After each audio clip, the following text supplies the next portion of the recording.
الحاجة اللي انت مش بتغيرها انت بتختارها. يعني لو زعلان من مستواك الدراسي لكن ما بتسعاش انك تحسنه او تغيره، هتختار المستوى الدراسي ده. 7 خطوات لمجموع عالي في ثانوية عامة. لو انت مراكم اجزاء كبيرة من المنهج ومش عارف تعمل ايه، فصدقني مش هتحتاج تسمع بعد الفيديو ده حاجة.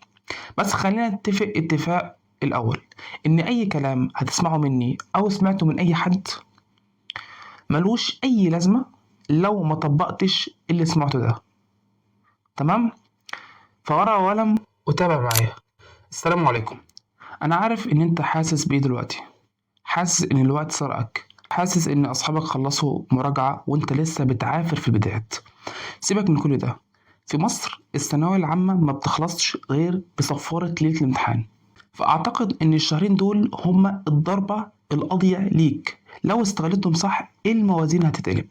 النهاردة هقولك 7 خطوات عملية من قلب الواقع التعليمي بتاعنا عشان تجيب بيهم المجموع اللي يبرد قلبك ويبرد قلب أهلك. الخطوة الأولى: الفلترة والواقعية. بلاش مثالية. مفيش وقت تذاكر الجلدة للجلدة بتركيز 100%.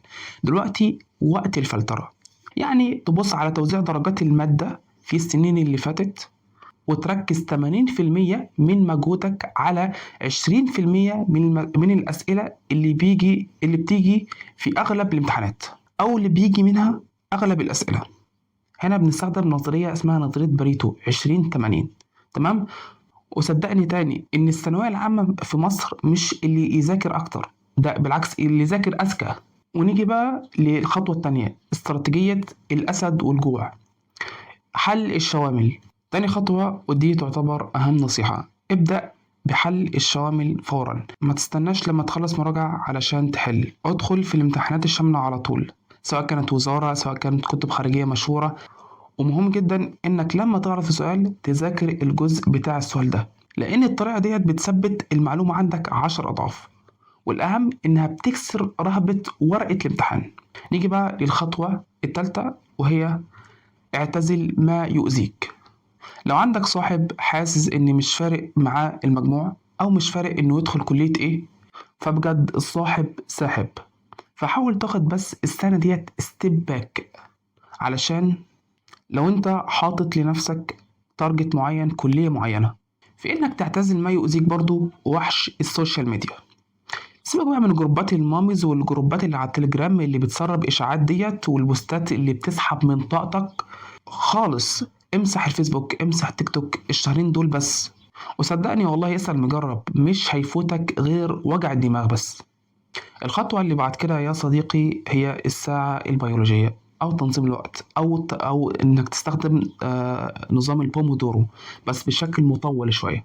انسى بقى سهر الليالي اللي بيضيع التركيز ده. نظامنا التعليمي امتحانات الصبح، فابدأ عود جسمك من دلوقتي إنك تصحى 6 الصبح على الأقل. تمام؟ لأن الوقت ده بيكون فيه قمة التركيز. واستخدم تقنية البومودورو بس بشكل مطول 90 دقيقة. ماشي؟ سيبك بقى من نص ساعة و5 دقايق بريك. أنا لما بقعد على الكتاب هما بدخل في المود، عشان أدخل في المود محتاج بس نص ساعة. فاستخدم تقنية البومودورو بس بشكل مطول ساعة ونص، وخد 15 دقيقة بريك.